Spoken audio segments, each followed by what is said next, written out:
प्रतीक है। चार पुरुषार्थ होते हैं। कितने पुरुषार्थ होते? चार पुरुषार्थ होते, अर्थ, धर्म, काम और मोक्ष। चारों भाई चारों पुरुषार्थ है और चारों पुरुषार्थ राजा दशरथ के अंगनवा में खेल रहे हैं। अर्थ भी है, धर्म भी है, काम भी है और मोक्ष भी है। राजा प्रसन्न है। धीरे धीरे महाराज समय व्यतीत हुआ और आज राजा दशरथ के जो कुल गुरु है वशिष्ठ जी का आना हुआ और राजा ने उनका महाराज अयोध्या में सदैव संतों, ब्राह्मणों और भक्तों और प्रजा का महाराज सदैव आदर होता था। जैसे गुरु आए तो खूब सवा सत्कार किया राजा दशरथ जी ने। राजा दशरथ जी ने स्वागत सत्कार किया और इसके बाद महाराज उनको सुंदर सा आसन दिया, बिठाया और आने का कारण पूछा तो कहा कि कुछ नहीं राजन, और जैसा आप जानते हैं कि इस समय राक्षसों का कितना अत्याचार बोलबाला है, आपको क्या लगता है इसी कलयुग में राक्षस परेशान करते? नहीं, वो तो चले आ रहे शुरू से। तो आज भी राक्षस है जो चाहते हैं कि ये कार्यक्रम ना हो। तो हमें राक्षसों की नहीं सुनना। अगर राक्षसों के में सुनेंगे तो हम अपना कार्यक्रम सफल नहीं कर पाएंगे, क्योंकि राक्षस का काम क्या है? कार्यक्रम को, धार्मिक कार्यक्रम को बिगाड़ना। अभी नहीं, शुरू से करते आए, तो आज कल काल में क्यों नहीं करेंगे? क्योंकि वो उन्हीं का युग है। तो वही वशिष्ठ जी आज आए हैं राजा दशरथ के पास। राजा दशरथ से कहते हैं कि राजन, आप तो जानते हैं कि राक्षसों का बोलबाला है और हम साधु महात्माओं को ना तो पूजा पाठ और यज्ञ अनुष्ठान कुछ नहीं करने दे रहे। तो राजन बोले क्या किया जाए? सेना को पहुंचाएं? बोले नहीं, सेना को नहीं। तो हम चले गुरुजी आपके साथ, हम रखवाली करेंगे। बोले आप भी अयोध्या में रहिए, फिर हम आपकी क्या सेवा कर सकते हैं? तो गुरुजी कहते राजन, आप अपने छोटे पुत्र लखन सहित राम को हमें कुछ समय के लिए पहुंचा दीजिए। जैसे राम का नाम लिया तो आज महाराज राजा दशरथ को लगा जैसे हमारी संपत्ति तो ठीक है, हमारे प्राणों को मांग लिया हो। ये बताइए, जिनका चौथे पल में पुत्र का सुख मिला हो और राम उन्हें सबसे अधिक प्रिय हो, प्रिय वस्तु को जो कोई मांगे, तो राजा दशरथ को ऐसा लगा कि संपत्ति नहीं, हमारे प्राणों को मांगा हो। लेकिन महाराज उदास हो गए कि गुरुजी आप कुछ और मांग लीजिए। आप बोले तो मैं चलूं आपके साथ, लेकिन राम को नहीं, राम छोटे हैं, जंगल में कहाँ राक्षसों से लड़ेंगे, क्या करेंगे, कहाँ वो करेंगे। मैं चल रहा हूं आपके साथ, मैं आपकी यज्ञ की रक्षा करूंगा। पिता नहीं जानता पुत्र कितना भी महाराज, कितना भी बड़ा बहादुर हो जाए, लेकिन माता पिता के लिए वो हमेशा कोमल रहता है। क्या रहता है? कोमल रहता है। कितना भी वो समझदार हो जाए, लेकिन माता पिता के लिए बेटा हमेशा छोटा होता है। आज वही राजा दशरथ जी के साथ है। राजा दशरथ नहीं पहचान पा रहे कि यह कोई हमारे पाले साक्षात नारायण है। उन्हें पुत्र मोह का पर्दा चढ़ा हुआ है कि हमारे पुत्र कितने कोमल है, सुकुमार है। लेकिन वशिष्ठ जी जानते हैं साक्षात नारायण है, जो हम संतों की रक्षा के लिए अवतरित हुए हैं। आज लेके महाराज मांगना,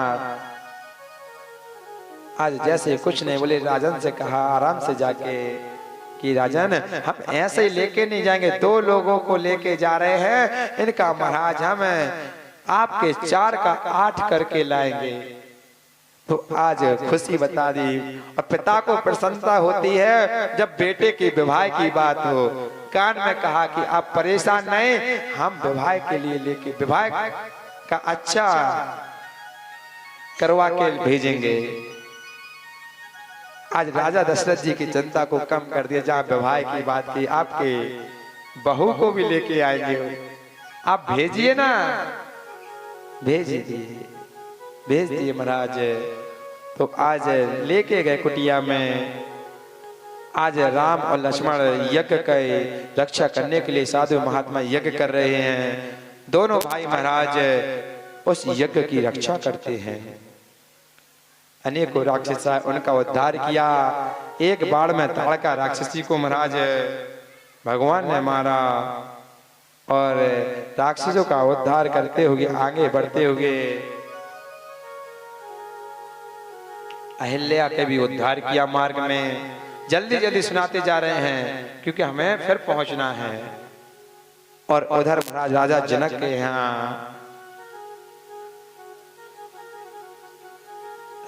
के यहाँ महाराज एक स्वयंवर रचा हुआ है।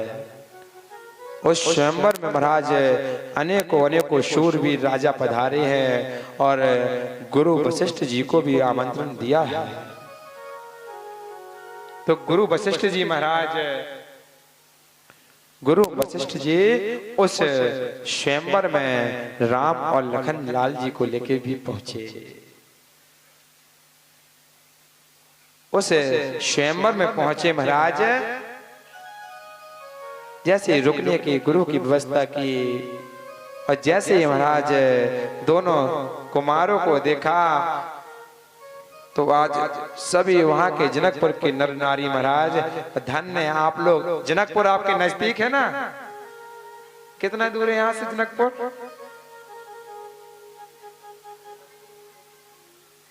कितना होगा यहाँ से? 150 किलोमीटर, 200। जनकपुर 2000 यहाँ से नजदीक होगा यार।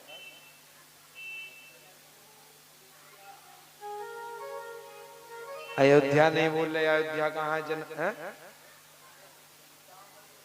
नेपाल में पहुंच गए आप। तो नेपाल में पहुंच गया।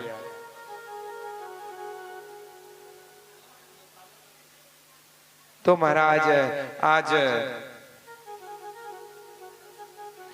महाराज स्वयंवर में तो गए, उनके रुकने की व्यवस्था की गई। सब वहां के जनकपुर के नर नारी दोनों भाइयों को देख के बढ़िया कह रहे कितने सुंदर हैं ये दोनों भाई।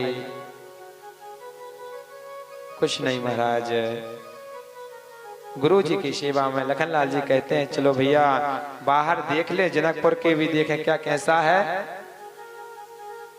तो आज दोनों भाई घूमने आते हैं। अशोक कहाँ है वो?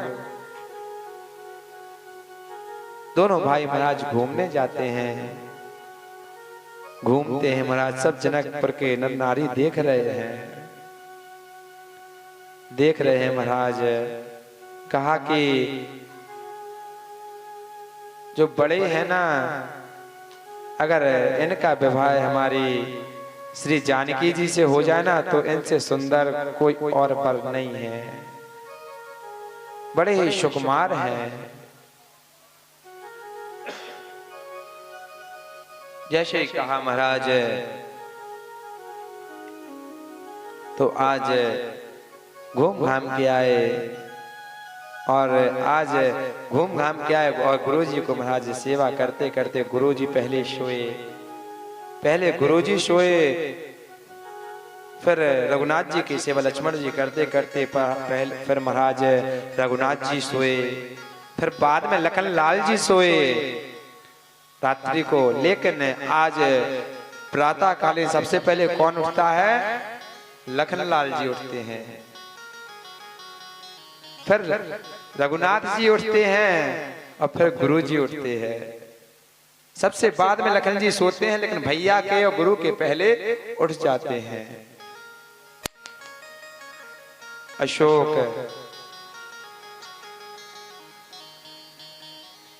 आज महाराज जैसे ही उठे, स्नान ध्यान किया, गुरुजी ने दोनों भाई आज जनकपुर के बाग में जाते हैं गुरु जी की पूजा के लिए, फूल तोड़ने के लिए।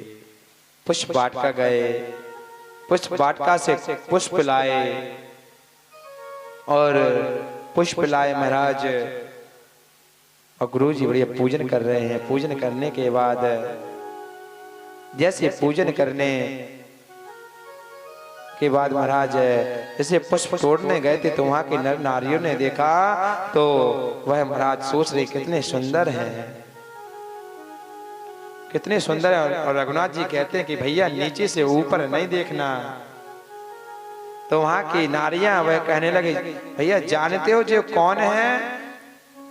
ये अयोध्या के राजा दशरथ के पुत्र हैं। तो लक्ष्मण जी कहने लगे भैया देखो वो तो अपने दोनों को जानती हैं, ऊपर देख लें। ऊपर नहीं देखना, ऊपर नहीं देखना। जैसे ही आगे बढ़े तो आज फिर वे वहां की नारियां कहने लगी भैया जानते हो इनकी माँ का नाम कौशल्या है जो सांवले रंग के हैं, और जो गोरे रंग के हैं इनकी माता का नाम महाराज क्या नाम? सुमित्रा है। भैया देखो इन लोगों ने हमारी माता का नाम भी बता दिया, अब तो ऊपर देख ले। नहीं लखन जी नीचे देखना है, ऊपर नहीं देखना है किसी को। जा रहे हैं, जा रहे हैं। लखन लाल जी को लगता है कब हम ऊपर देखें, कौन हमारा इतना परिचय दे रहा। और भाई वहां की नारियां भी कहते कि एक बार ऊपर तो देख ले। कोई नहीं देख रहा, दोनों में से कोई नहीं देख। आगे गए, आगे कहा महाराज, आगे कहने लगे वो वहां की नारियां चाहती कि जो लोग ऊपर तो देखे कम से कम, जब नीचे देखने में इतने सुंदर लगे, जब इनका नेत्रों को देखेंगे कितने अद्भुत नेत्र हैं, कितनी अच्छी इनकी रूप रेखा है महाराज। तो कहने लगे कि जानते हो सखी जो महाराज दशरथ है ना, कि इनके पुत्र हैं जे तो चरु से उत्पन्न हो गए, खीर से उत्पन्न हो गए, ऐसे थोड़ी हो गए। ये भी जानते हैं जे तो